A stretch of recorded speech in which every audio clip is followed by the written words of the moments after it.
देश की सत्ता का रास्ता उत्तर प्रदेश से होकर जाता है। शायद कांग्रेस पार्टी ने इस मंत्र को समझ लिया है और अब इसको धरातल पर उतारने की तैयारी भी शुरू कर दी है। नमस्कार, मैं हूं समर्थ श्रीवास्तव और आप देख रहे हैं चुनाव आज तक। अभी तक कांग्रेस खेमे में ये चर्चा थी कि राहुल गांधी अमेठी से चुनाव लड़ सकते हैं। अजय राय यूपी कांग्रेस के अध्यक्ष हैं, उन्होंने इस बात की घोषणा भी कर दी थी। अब एक नई मांग भी उठने लगी है कि प्रियंका गांधी वाड्रा को भी उत्तर प्रदेश से लड़ाया जाए और उत्तर प्रदेश में बनारस से लड़ाया जाए। हालांकि जो चर्चा है, जो सूत्र बताते हैं, 3 सीट्स को लेकर चर्चा प्रियंका गांधी को लेकर चल रही है। इसमें प्रयागराज भी है, फूलपुर भी है और वाराणसी भी है। तो इन सब चर्चाओं के बीच में आखिर कहां से प्रियंका चुनाव लड़ेंगी, ये एक बड़ी जानकारी साबित हो सकती है। इसके अलावा अब एक नया नाम इसमें शामिल हो गया है और वो है कांग्रेस के अध्यक्ष मल्लिकार्जुन खड़गे।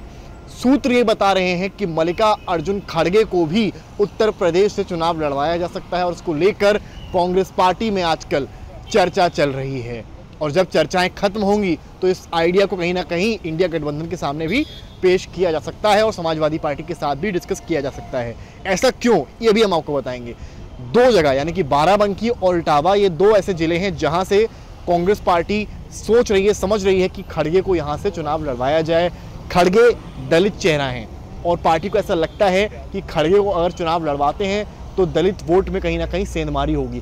कांग्रेस सूत्र ये बताते हैं कि बसपा को हालांकि ये दलित वोट बैंक हमेशा से मिलता रहा है, उनका रहा है, पर हाल फिलहाल में देखा गया है, चाहे यूपी विधानसभा रहा हो या उसके बाद के चुनाव रहे हो, दलित वोट बैंक कहीं ना कहीं बसपा से शिफ्ट हुआ है। यूपी के विधानसभा चुनाव में अगर ये वोट बैंक बीजेपी में शिफ्ट हुआ तो वहीं अभी हाल ही में हुए घोसी उपचुनाव में दलित वोट बैंक अच्छा खासा अखिलेश यादव की पार्टी समाजवादी पार्टी में शिफ्ट हो गया। तो कांग्रेस को लगता है, जो अपनी यूपी में ज़मीन तलाशने का प्रयास कर रही है, अगर खड़गे को बाराबंकी या इटावा से खड़ा करते हैं तो दलित वोट बैंक तो उनके साथ साथ आएगा ही आएगा।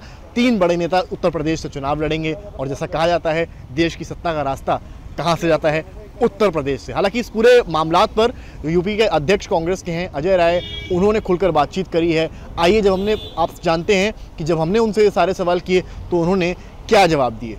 हम सब लोग चाहेंगे कि बनारस की धरती पर वो आवें, बाबा विश्वनाथ की धरती पर आवें। हम सब लोग पूरे कार्यकर्ता दिल खोल कर काम करेंगे और हर हर महादेव वहां पर होगा। मल्लिकार्जुन खड़गे जी को लेकर कोई चर्चा है? अब वो राष्ट्रीय अध्यक्ष है, उनकी तो भाई कहीं आएंगे यूपी से लड़ेंगे। अब उनकी इच्छा है, पूरे प्रदेश में, देश में जहां भी उनकी इच्छा हो लड़े। हम सबके राष्ट्रीय अध्यक्ष हैं और हम सब लोग उत्तर प्रदेश वासी उनके बीच में काम कर रहे हैं, प्रदेश अध्यक्ष उनके साथ काम कर रहे हैं। तो आपने सुना कि अजय राय ने किस तरह से कहा कि वो चाहते हैं कि प्रियंका गांधी काशी विश्वनाथ के स्थल यानी कि बनारस से चुनाव लड़ें और हर हर महादेव हो। हालांकि अजय राय जब से आए हैं तो कांग्रेस पार्टी का रुख, थोड़ा जो पार्टी कार्यालय का मूड है वो उसमें कहीं ना कहीं थोड़ी ताजगी ज़रूर आएगी, जिसकी शायद कांग्रेस को काफ़ी हद तक ज़रूरत भी थी। हालांकि अमेठी के लिए उन्होंने कहा है राहुल गांधी चाहते हैं लोग लड़ें, तो प्रियंका को चाहते हैं वहाँ पे। हालांकि सूत्र ये बताते हैं और खड़गे को लेकर अजय राय ये कह रहे हैं कि अगर खड़गे आते हैं चुनाव लड़ने उत्तर प्रदेश से तो वो पूरी जी जान लगा देंगे। हालांकि चर्चा इस बात की भी है कि प्रियंका गांधी, क्योंकि रायबरेली की जो सीट है वो सोनिया गांधी के लिए है और सोनिया गांधी की तबीयत हाल फिलहाल में ठीक नहीं है,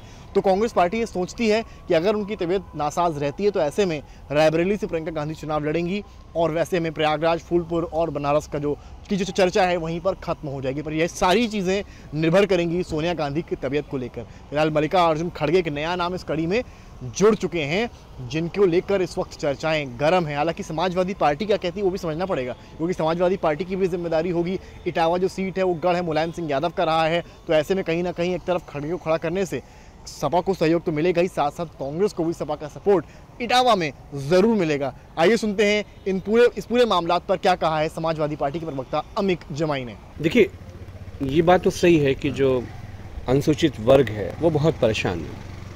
बहन मायावती जी ने जिस तरह से बीजेपी आरएसएस के साथ गठबंधन करके जो धोखा देने का काम समाज को किया, तो हर कोई परेशान है दलित समाज में। और मल्लिकार्जुन खड़गे जी इस देश का सबसे बेदाग लोगों में से हैं, तो वो लड़ते हैं तो ये तो बहुत अच्छी बात है। तो आपने सुना कि अमित जमाई ने किस तरह से कहा कि समाजवादी पार्टी स्वागत करेगी, हालांकि आला कमान इस पर आखिरी मुहर लगाएगी।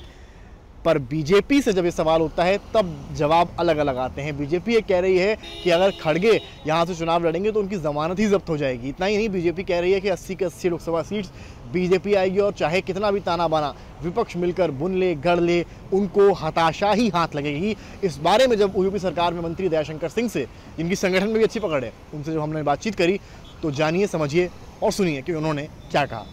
सबकी जमानत जब्त होगी, सबको जमानत जब्त करके यहाँ से भेजा जाएगा, कोई भी 20,000 वोट क्रॉस नहीं करेगा।